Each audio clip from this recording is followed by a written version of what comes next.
Hello শিক্ষার্থী বন্ধুরা, তোমরা কেমন আছো? নিশ্চয়ই ভালো আছো। তোমাদের সবাইকে আমার সালাম, আসসালামু আলাইকুম ও শুভেচ্ছা। আজকে রসায়ন ক্লাসে তোমাদের সবাইকে স্বাগত। এটা একটা প্রশ্ন, একটু মনোযোগ দিয়ে প্রশ্নটা তোমরা আরেকবার দেখো, দেখলে হয়তো বুঝতে পারবা। আবার বলি, যে ওয়াসার পানি নেওয়া হলো, তাহলে প্রশ্নটা হলো যে 400 মিলি ওয়াসার পানি নিয়ে ওর মধ্যে 3.04 গ্রাম ব্লিচিং পাউডার যোগ করা হলো। 3.04 গ্রাম, এই পয়েন্টটা দেখা যাচ্ছে না। 3.04 গ্রাম ব্লিচিং পাউডার যোগ করা হলো। তারপর ওই পানিটার 25 মিলি নিয়ে এর মধ্যে, মানে পানিটার দ্রবণটা হচ্ছে এ দ্রবণ, এটার 25 মিলি নিয়ে অতিরিক্ত পটাশিয়াম আয়োডাইড যোগ করার পর 0.075, এই যে 0.075 সোডিয়াম থায়োসালফেট দ্বারা টাইট্রেশন করতে 40 মিলি লাগলো। তাহলে নমুনা দ্রবণে সক্রিয় ক্লোরিনের পরিমাণ নির্ণয় করো। তো এখন আমরা সক্রিয় ক্লোরিনের পরিমাণ নির্ণয় করতে গেলে আমাদের দেখো এখানে কি কি বিক্রিয়াগুলো ঘটতেছে, এই জিনিসগুলোর প্রতি আমাদের লক্ষ্য রাখতে হবে। তাহলে বিক্রিয়াগুলো, সংগঠিত বিক্রিয়াগুলো আমাদের জানতে হবে। তাহলে বিক্রিয়াগুলো, বিক্রিয়া, তাহলে কি কি বিক্রিয়া ঘটবে? দেখো প্রথমত যে বিক্রিয়া ঘটলো সেটা হচ্ছে ব্লিচিং পাউডারের সাথে। ব্লিচিং পাউডারের সংকেত জানো তো নাকি?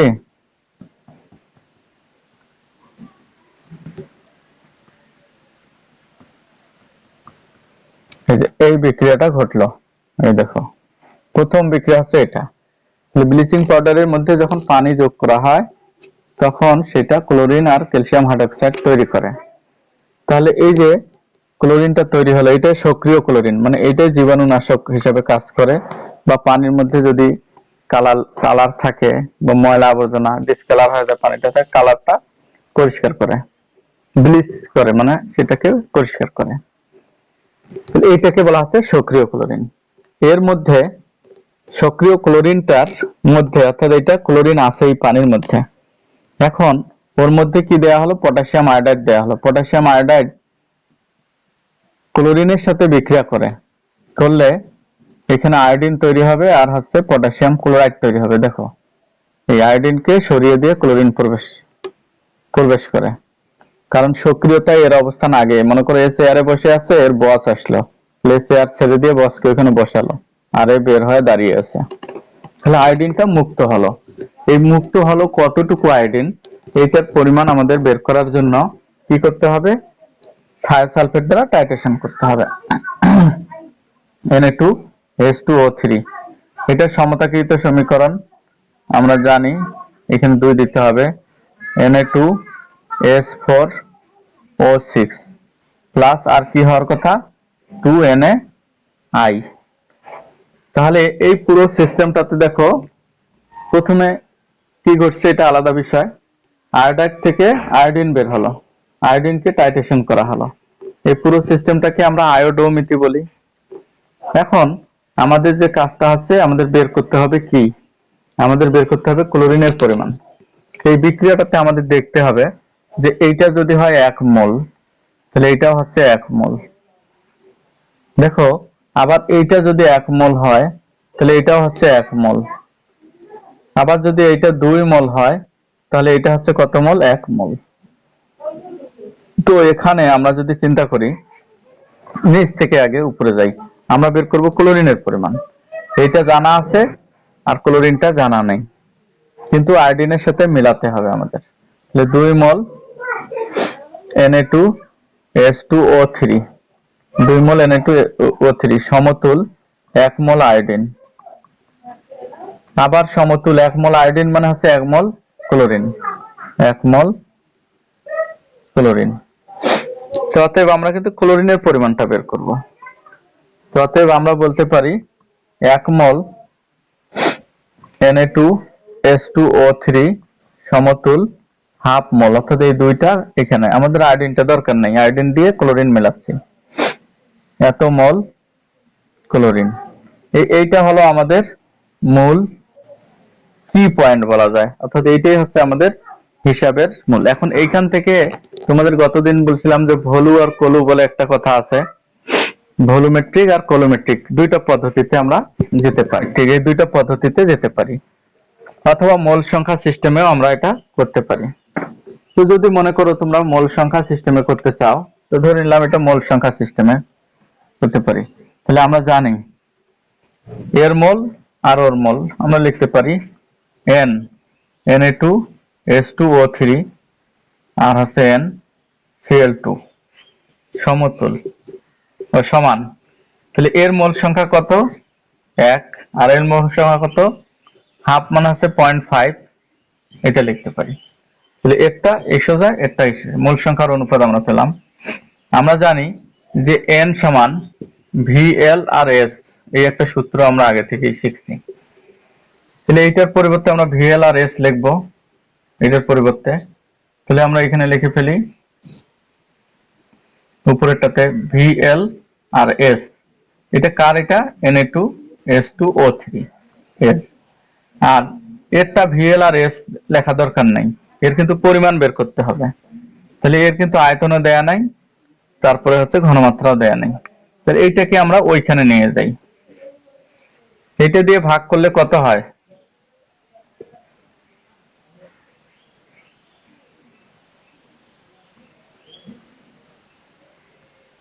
এটা কত হয় বলো তো?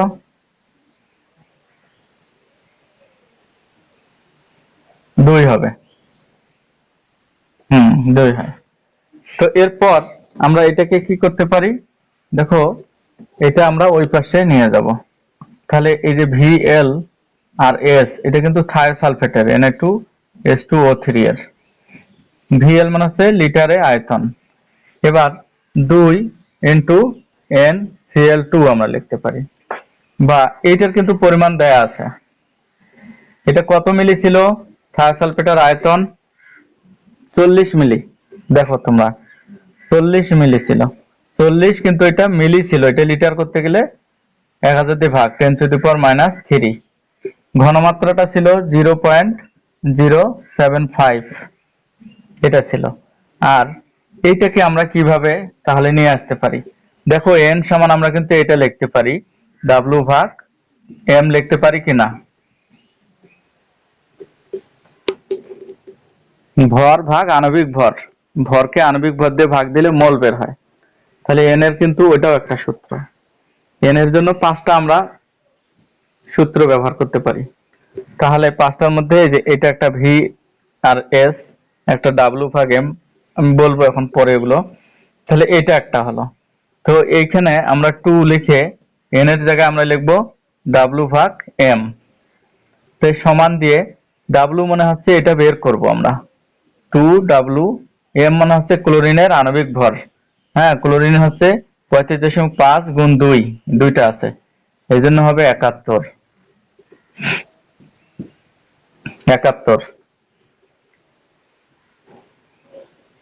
তো এখন আমরা একটু কাছাকাছি নিয়ে আসি, এটাকে আমরা W এর মানটা কিভাবে বের করে নিয়ে আসতে পারি। দেখো, হ্যাঁ, তাহলে এই যে এইটা আর এইটা আমাদের এখন থাকলো। W সমান, তাহলে এটা উপরে গুণ হয়ে যাবে, এটা নিচে চলে আসবে।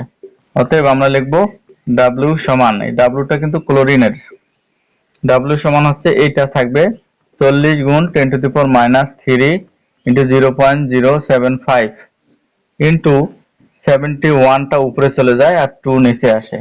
একটু ক্যালকুলেটর থাকলে চাপাচাপি করে দেখো কি আসে।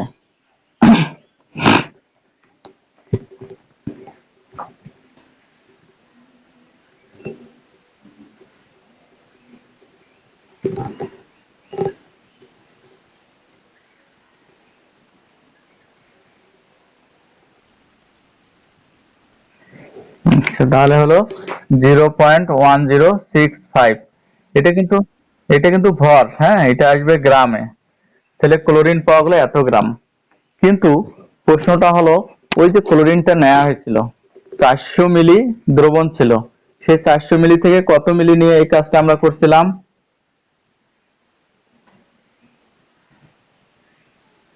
25 মিলি কিনা? দেখো প্রশ্নটার মধ্যে। তাহলে 400 মিলি থেকে আমরা 25 মিলি নিয়ে প্রথম কাজটা করছিলাম, একটু দেখো তোমরা। তাহলে 25 মিলিতে আমরা পেলাম এটা, কিন্তু তাহলে 400 মিলিতে কতটুকু থাকবে, কি বুঝছো? তাহলে আমরা যে কাজটা পেলাম সেটা হলো যে ক্লোরিনের পরিমাণটা বের করলাম সেটা কিন্তু 25 মিলি। অতএব 25 মিলি নমুনা দ্রবণে ক্লোরিন থাকে। এই ক্লোরিনটা হচ্ছে সক্রিয় 0.106 গ্রাম, 65 গ্রাম। অতএব 400 মিলি নমুনা দ্রবণে ক্লোরিন থাকবে কতটুকু, 0.1065 ইন্টু 400 ভাগ 25 কত হয় একটু হিসাব করো।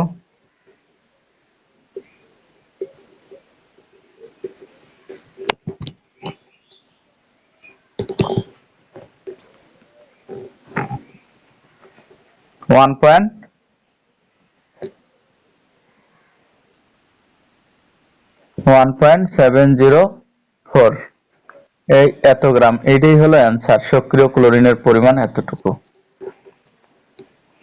যদি বলা হয় শতকরা পরিমাণ বের করো, তাহলে তোমাদের যে কাজটা করতে হবে সেটা হলো যে ব্লিচিং পাউডার 3.04 গ্রাম দেয়া ছিল না, তাহলে বলতে হবে 3.04 গ্রাম, হ্যাঁ, ব্লিচিং পাউডারে ক্লোরিন থাকে এতটুকু 1 গ্রামে, অর্থাৎ 100 গ্রামে কত, তখন ওইটা প্রশ্নটা থাকবে যে ব্লিচিং পাউডারে সক্রিয় ক্লোরিনের পরিমাণ নির্ণয় করো।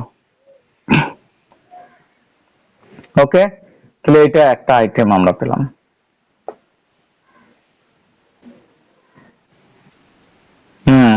তাহলে প্রশ্নটা খুব মনোযোগ দিয়ে আগে শোনো। যে প্রশ্নটি হলো যে 1.4711 গ্রাম পটাশিয়াম ডাইক্রোমেট পানির মধ্যে দ্রবীভূত করে 250 মিলি প্রথমে দ্রবণ তৈরি করা হলো। এই দ্রবণটার নাম দেওয়া হলো এ দ্রবণ। এই এ দ্রবণের 20 মিলি নিয়ে অ্যাসিড মিশিয়ে একটা দ্রবণ করা হলো বি দ্রবণ। এই বি দ্রবণটা তো 20 মিলি, বি দ্রবণের সাথে অতিরিক্ত পটাশিয়াম আয়োডাইড যোগ করার পর যে দ্রবণটা পাওয়া গেল সেটার মধ্যে সোডিয়াম থায়োসালফেট দ্বারা টাইট্রেশন করতে সোডিয়াম থায়োসালফেটও 20 মিলি লাগলো। এখন বলা হচ্ছে যে থায়োসালফেট দ্রবণের ঘনমাত্রাটা কত তাহলে ছিল। এখানে দেখো সম্পূর্ণ উল্টা, কিন্তু আমরা জানি যে থায়োসালফেট যেটা ব্যবহার হয় সেটা কিন্তু প্রমাণ দ্রবণ ব্যবহার করা হয়, কিন্তু এখানে থায়োসালফেটটা প্রমাণ দ্রবণ নয়। তাহলে আমাদের থায়োসালফেটটাই ঘনমাত্রা নির্ণয় করতে হবে। তো শুরুতে দেখো আমরা যদি পটাশিয়াম ডাইক্রোমেট যেটা দেয়া আছে এটার কিন্তু পরিমাণ দেয়া আছে, আয়তন দেয়া আছে, এটা যদি আমরা ঘনমাত্রা বের করতে পারি তাহলে ওর একটা ঘনমাত্রা পেয়ে গেলাম। তারপর ওর সাথে যদি আমরা পটাশিয়াম আয়োডাইডের বিক্রিয়া ঘটাই তাহলে আয়োডিন বের হবে, আয়োডাইড থেকে আয়োডিন, সেই আয়োডিনটা আমরা যদি টাইট্রেশন করি তাহলে থায়োসালফেটের তো ঘনমাত্রা জানা থাকতেছে না, পটাশিয়াম ডাইক্রোমেটের ঘনমাত্রা জানা থাকতেছে, তাহলে একটা জানা থাকলে আর একটা বের করা সহজ হয়ে যায়। এই কাজটা আমাদের করতে হবে। তো সোডিয়াম থায়োসালফেটের কিন্তু আণবিক সোডিয়াম ডাইক্রোমেটের আণবিক ভর 294.22, এটা কিন্তু দেয়া থাকবে। K2Cr2O7 হচ্ছে 244.22, এটা আণবিক ভর, এটা প্রশ্নে দেয়া থাকবে। যদি দেয়া না থাকে কিন্তু তোমাদের 294, এটা যদি দেয়া না থাকে তাহলে তোমাদের এটা বের করে নিতে হবে। এই ক্ষেত্রে ক্রোমিয়ামের কিন্তু ভরটা জানা লাগবে, 54 দশমিক সামথিং, মানে প্রায় 55 ক্রোমিয়াম। এই পুরোটা দেয়া আছে। এখন আমরা ক্রমান্বয়ে সমাধানটা করার চেষ্টা করি। তাহলে প্রথমে আমরা কি করব,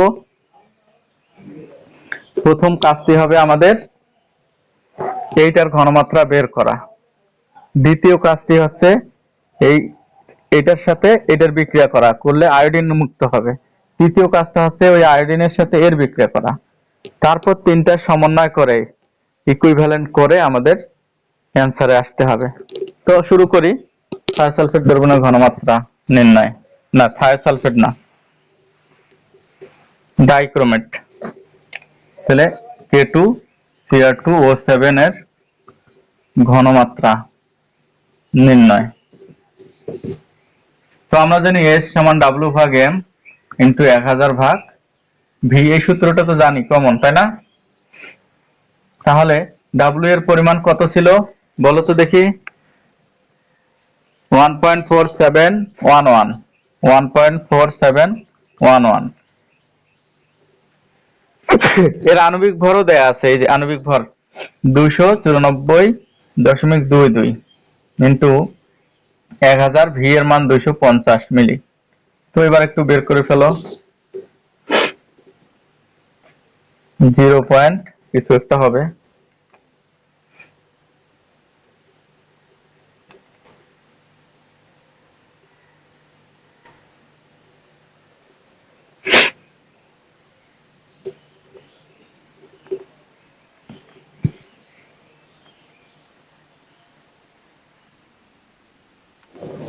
জিরো টু এম, তাহলে এর আমরা ঘনমাত্রা পেয়ে গেলাম, তাহলে 0.02 এম আমরা পেলাম।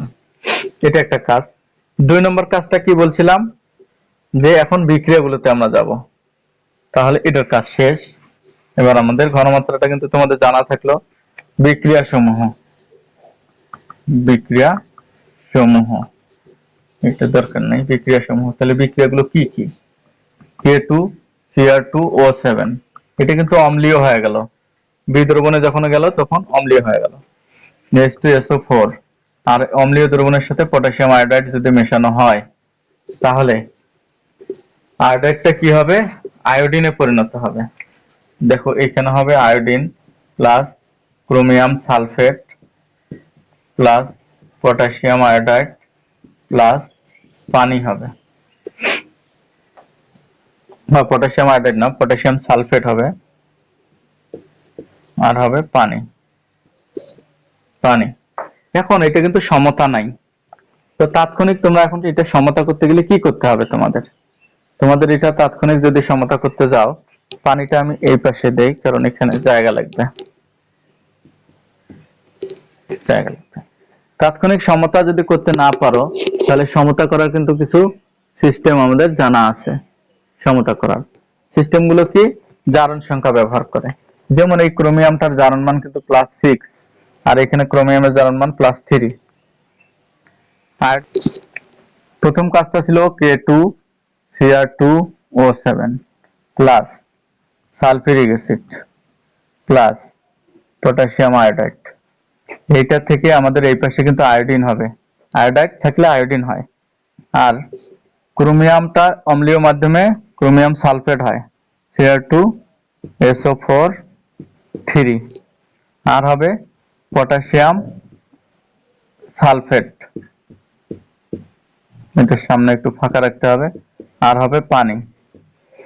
তো প্রথমত আমাদের দেখতে হবে জারণ মান, এটা হচ্ছে 6+, আর এটা হলো 3+।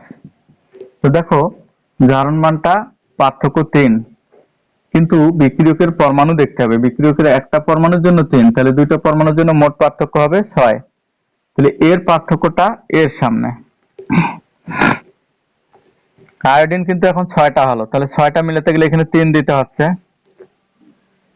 এবার দেখো এইটা ছিল -1 আর এটা ছিল 0 জারণ মান, এইটা থেকে এটার পার্থক্য কি? হ্যাঁ বলো।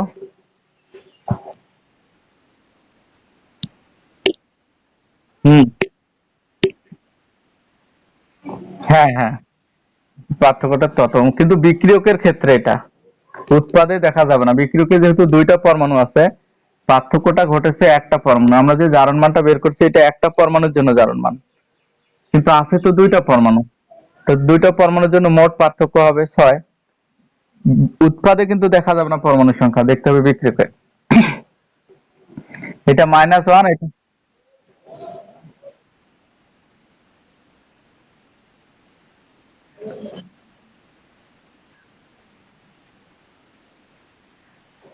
জারণ আর বিজারণ ঘটছে কোন জায়গায়, এইটা কিন্তু দর্শক আয়ন, হাইড্রোজেন আয়নও দর্শক, সালফেটও দর্শক, তাই না? জারক আর বিজারক এই দুইটা জিনিস আমাদের খালি চিহ্নিত করতে হবে, আর বাকিগুলো কি হয় হোক এটা দেখার বিষয় না। জারণ মানের পরিবর্তন, হ্যাঁ, তাহলে এর 6 বসালাম, এখানে -1 আছে আর এখানে 0, পার্থক্য কিন্তু 1, তাহলে এই 1 এর সামনে বসবে, এরটা ওর সামনে আর ওরটা ওর সামনে, বাকিগুলো আমাদের দেখার বিষয় না। এখন বাকিগুলো শুধু পরমাণু মিলালেই হয়ে যাচ্ছে। তাহলে এখানে 3 দিলাম, পটাশিয়াম এখানে 6টা আর এখানে আছে 2টা, তার 8টা পটাশিয়াম, 8টা মিলাতে গেলে এখানে 4 দিতে হবে।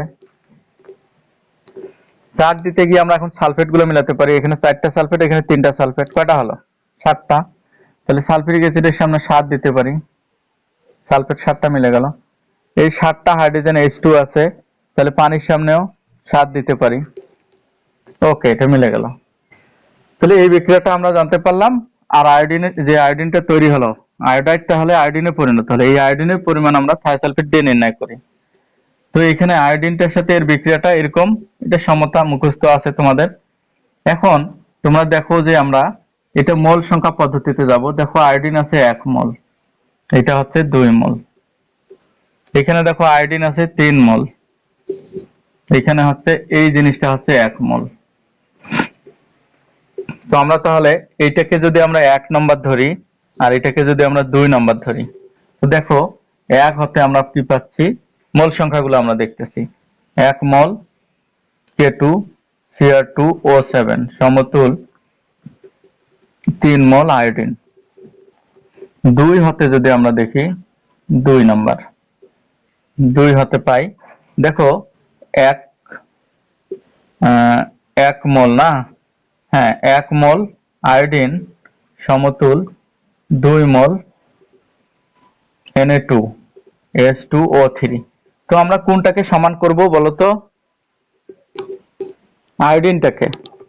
দেখো এখানে 3 আছে, এটাকে যদি 3 দিয়ে গুণ করি, বা 3 মোল আয়োডিন সমতুল আমরা এটাকে 3 দিয়ে গুণ, এটাকে 3 দিয়ে গুণ, তাহলে এটা আমরা লিখতে পারি 6 মোল এটা। অতএব তাহলে আমরা আয়োডিন আর আয়োডিন বাদ দিতে পারি এটা আর এটা থেকে, তাহলে এইটা সমতুল এইটা লেখা যায়, যায় কি?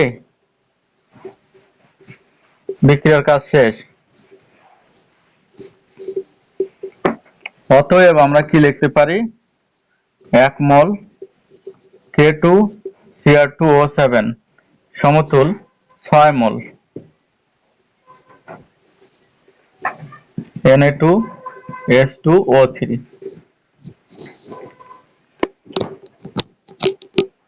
দেখো বুঝতে পারছো কিনা? এই দুইটাকে আমরা এইভাবে লিখতে পারি কিনা? পারবো? এইটাই হলো আমাদের মূল অংশ। এখন এটাকে যদি আমরা যে কোনো পদ্ধতিতে, ভলিউমেট্রিক, কলোমেট্রিক অথবা মোল সংখ্যা, যে কোনো একটা পদ্ধতিতে আমরা যেতে পারি। ধরে নিলাম আমরা মোল সংখ্যা পদ্ধতিতে গেলাম, তাহলে অতএব আমরা কি জানি, N এই K2Cr2O7 আর হচ্ছে N Na2H2O3। তাহলে এর মোল সংখ্যা 1 আর এর মোল সংখ্যা কত? 6, মোল সংখ্যার অনুপাত। তো আমরা কি করব, আমাদের এর ঘনমাত্রা বের করতে বলছে, এর ঘনমাত্রা বের করতে বলছে।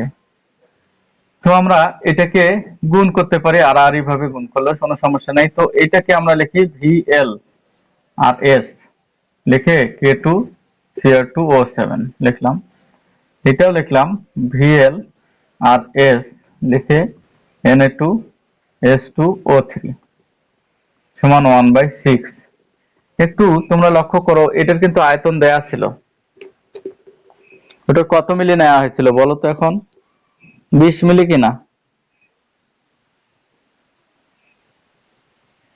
বি দ্রবণটা কত মিলি ছিল? 20 মিলি। তাহলে এর আয়তনটা ছিল 20 মিলি।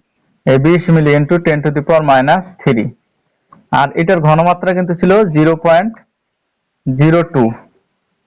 এইটাও কিন্তু 20 মিলি ছিল, দেখো এটাও কিন্তু লাগছিল, থায়োসালফেটও 20 মিলি লাগছিল, ইন্টু 10⁻³ ইন্টু এর ঘনমাত্রা আমরা বের করব, এটা কত এটা আমরা বের করব, সমান 1/6। এইটা আর এটা কাটা গেল, যদি কাটা যায়, দেখো একে একে কাটা যাচ্ছে, এর সমান কি হবে, এটা আর এটা গুণ, অতএব আমরা S 6 ইন্টু 0.02, এটা হয় কি না 0.12, এই এত এম। এই পর্যন্ত পেয়েছো না? এটা হচ্ছে S মানে হচ্ছে থায়োসালফেটের ঘনমাত্রা। তাহলে আমরা থায়োসালফেটের ঘনমাত্রা বের করতে পারলাম। তোমাদের নলেজে নিয়ে আসার চেষ্টা করি। প্রশ্নটা হলো তাহলে এরকম যে 6.25 গ্রাম ব্লু ভিট্রিয়ল 150 মিলি দ্রবণ করা হলো, পানিতে দ্রবীভূত করে দ্রবণ করা হলো। এই দ্রবণটা হলো এ দ্রবণ। এই এ দ্রবণটা 10 মিলি নিয়ে এর মধ্যে অতিরিক্ত পটাশিয়াম আয়োডাইড দ্রবণ যোগ করা হলো। করার পর যেটা পাওয়া গেল সেটা হলো বি দ্রবণ। এখন এই বি দ্রবণটা সম্পূর্ণরূপে টাইট্রেশন করতে 9 মিলি 0.1 সোডিয়াম থায়োসালফেট লাগলো। তবে এই টাইট্রেশন গুলো করতে গেলে স্টার্চ কিন্তু নির্দেশক ব্যবহার হয়, আর স্টার্চ নির্দেশক আয়োডিনের সাথে থাকলে সেটা একেবারে ব্লু কালার, কালো ব্লু, নেভি ব্লু কালার ধারণ করে, আর শেষ বিন্দুতে ব্লু কালারটা এক ফোঁটাতে চলে যায়। এটা টাইট্রেশন করতে খুবই মজা, মানে এটাতে চোখের কোনো শক্তি ক্ষয় হয় না, ইজি দেখা যায়। তো এটা হলো, তাহলে ব্লু ভিট্রিয়লে অনার্দ্র কপার সালফেটের পরিমাণ নির্ণয় করলাম, মানে আর্দ্র কপার সালফেট। তাহলে ওই যে নমুনাটা ছিল ওর মধ্যে আমরা কতটুকু শুধু কপার সালফেট ছিল এটা তো আমরা জানি না, এখন আমরা হিসাব করব। তাহলে এখানে ধাপে ধাপে আমরা যদি বিক্রিয়াগুলো কাজ করি তাহলে কিন্তু আমরা এর অ্যান্সার পেয়ে যাব। পরিমাণগুলো তোমাদের জানা থাকলো। এখন আমি লিখি প্রয়োজনীয় বিক্রিয়া আর কি, বিক্রিয়া সমূহ, বিক্রিয়াগুলো কি কি বিক্রিয়া হয়। ওখানে ব্লু ভিট্রিয়লে পানি থাক আর জল থাক আর ওয়াটার থাক, ওইটা কিন্তু বিক্রিয়া করতেছে না, ওখানে বিক্রিয়াটা করতেছে কপার সালফেট। আর এই কপার সালফেট দ্রবণটার মধ্যে পরে কি পটাশিয়াম আয়োডাইড দ্রবণ যোগ করা হয়েছিল, তাহলে পটাশিয়াম আয়োডাইড যোগ করা হলো। তো আমরা জানি কপার সালফেটের সাথে পটাশিয়াম আয়োডাইড দ্রবণ যোগ করলে আয়োডিন তৈরি হয়, কিউপ্রাস আয়োডাইড তৈরি হয়, আর পটাশিয়াম সালফেট তৈরি হয়। তো এইখানে কিন্তু এটা ব্যতিক্রম, এখানে 2, এখানে 4, আর এখানে দিতে হয় 2, সমতা হয়ে গেল। এটা হলো সমতাকৃত সমীকরণ। পরের ধাপে এসে আমাদের কি হচ্ছে, যে আয়োডিনটা তৈরি হলো এই আয়োডিনটার সাথে আমরা থায়োসালফেটের বিক্রিয়া ঘটালাম। তো এটা আছে Na2S4O6 প্লাস 2Na, এই থায়োসালফেটের বিক্রিয়া হলো। হওয়ার পর ফাইনালি যেটা হচ্ছে সেটা এখানে দেখো আয়োডাইডটা কি হলো, আয়োডিন হলো, সেই আয়োডিনটার পরিমাণ নির্ণয় করলাম। তাহলে এটা কি পদ্ধতি, আয়োডোমিতি না আয়োডিমিতি?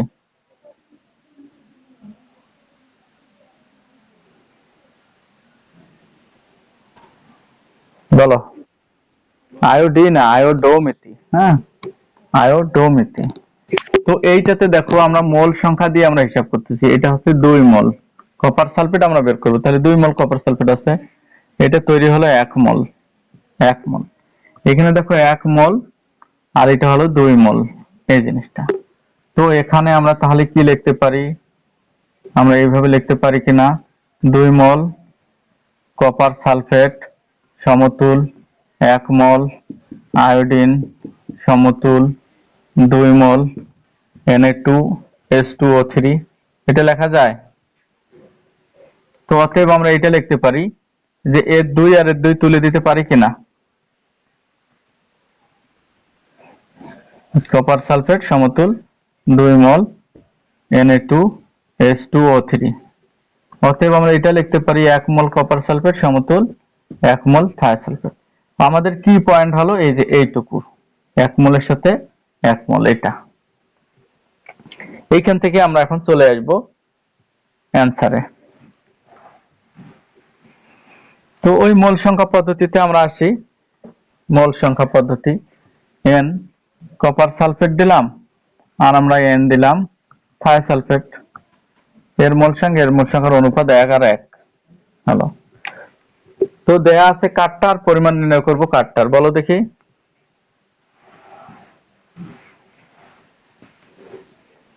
থায়োসালফেটটার আয়তন দেয়া আছে আর কি দেয়া আছে,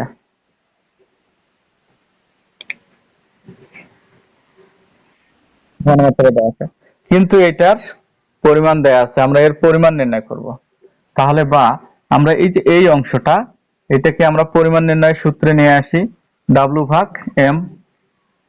এটা হলো কার, কপার সালফেটের জন্য, এটা আমরা VL আর S, এটা কার, থায়োসালফেটের,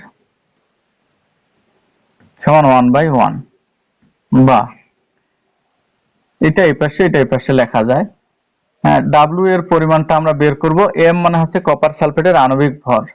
তো কপার সালফেটের আণবিক ভর যদি আমরা বের করতে চাই, কপার সালফেট, কপার হচ্ছে 63.5 যোগ সালফার 32 যোগ 64, 4 × 16 = 64, এটা সম্ভবত হবে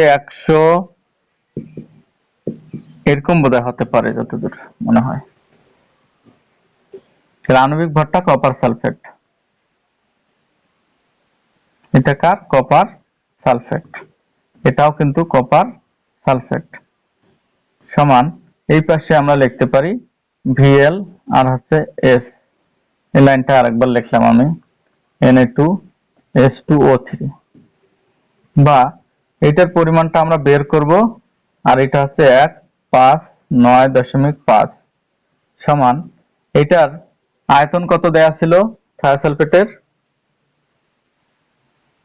9 মিলি নাকি? তো 9 মিলি ইন্টু 10⁻³ লিটার। ঘনমাত্রা কত দেয়া ছিল? 0.1।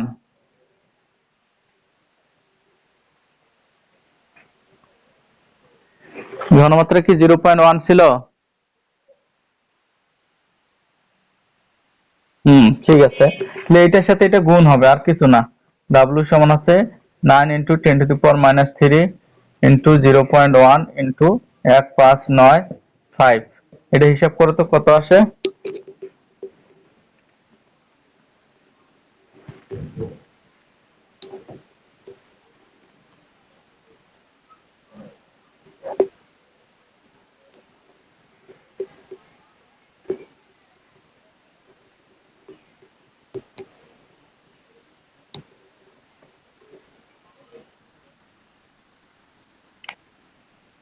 (0.14355) এই এত গ্রাম, কিন্তু এটা কি জিনিসটা? কপার সালফেট, তাই না? তো এখন দেখো তো, কপার সালফেটের অর্থাৎ ব্লু ভিট্রিয়লের যে দ্রবণটা আমরা নিয়েছিলাম, সেটা প্রথমে দ্রবণটা করছিলাম 150 মিলি, সেখান থেকে নিয়েছিলাম আমরা কতটুকু? 100 না, সেখান থেকে আমরা 10 মিলি নিয়ে করছিলাম, তাই না? 10 মিলি ব্লু ভিট্রিয়লে দ্রবণে কপার সালফেট থাকে কতটুকু?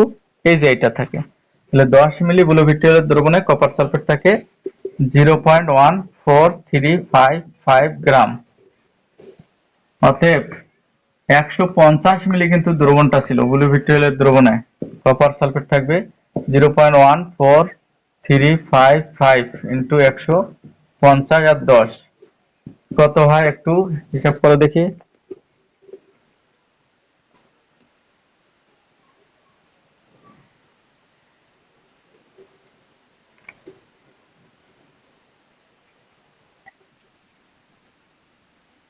ওয়ান ফাইভ থ্রি, অনেক বাদ দেওয়া তো। তাহলে আমরা 2.153 গ্রাম পেলাম। কার মধ্যে পেলাম বলতো? পুরা ব্লু ভিট্রিয়লের দ্রবণটার মধ্যে অনাদ্রব অর্থাৎ শুধু কপার সালফেট পেলাম এত গ্রাম। কিন্তু আসলে ব্লু ভিট্রিয়লটা কত গ্রাম ছিল? 6.25 গ্রাম ছিল কিনা?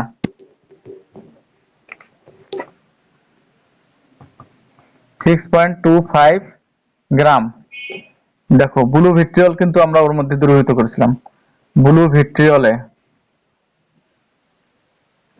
অনাদ্র কপার সালফেট থাকে 2.153 গ্রাম, অতএব 1 গ্রাম, অতএব 100 গ্রাম শতকরা বলছে, যেহেতু 2.153 ইন্টু 100 আর নিচে হচ্ছে 6.25, যেটা বের হবে এত পার্সেন্ট হবে। কত হয় একটু হিসাব করো।